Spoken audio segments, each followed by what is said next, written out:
ఇవన్నీ మనం అర్థం చేసుకోవాలి తప్ప అభివృద్ధి అంటే ఊరికే 4 అమరావతిలో గ్రాఫిక్స్ చూపెడితే అభివృద్ధి కాదు.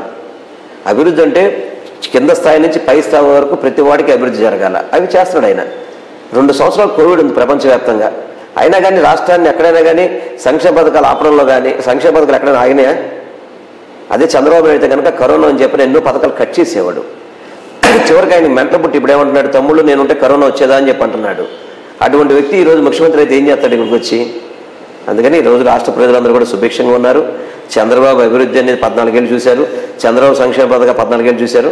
చంద్రబాబు నువ్వు ఎన్ని చెప్పినా కానీ ఈరోజు చంద్రబాబు నమ్మే పరిస్థితిలో ఈరోజు రాష్ట్ర ప్రజలు లేరు. ఈరోజు ప్రభుత్వ ఉద్యోగులని లేదా పరిపాలన నిర్వహణని ఈ రెండింటినీ కూడా నిర్లక్ష్యం చేస్తున్న వైఎస్ఆర్ కాంగ్రెస్ పార్టీ. అందుకని ఇన్ని ఉద్యమాలు, అలాగే ప్రభుత్వ ఉద్యోగుల్లో వ్యతిరేకత, అంటే అనుభవాలు ఏమి వల్ల జరుగుతుంది ఇదంతా?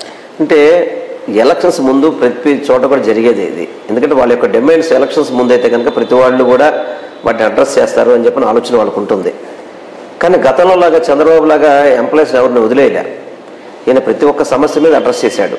కొన్ని కష్టమైన సమస్యల మీద వాళ్ళు చెప్తున్నారు వాళ్ళకి మనం చేయలేము అని చెప్పని. ఇప్పుడు ఈ శానిటేషన్ వర్కర్స్ ఉన్నారు. గతంలో 12,000 రూపాయలు శాలరీ ఉండేది. వాళ్ళు అడగకుండానే 18,000 శాలరీ చేశాడు. అంగన్వాడీ కానీ ఆయాలు కానీ గతంలో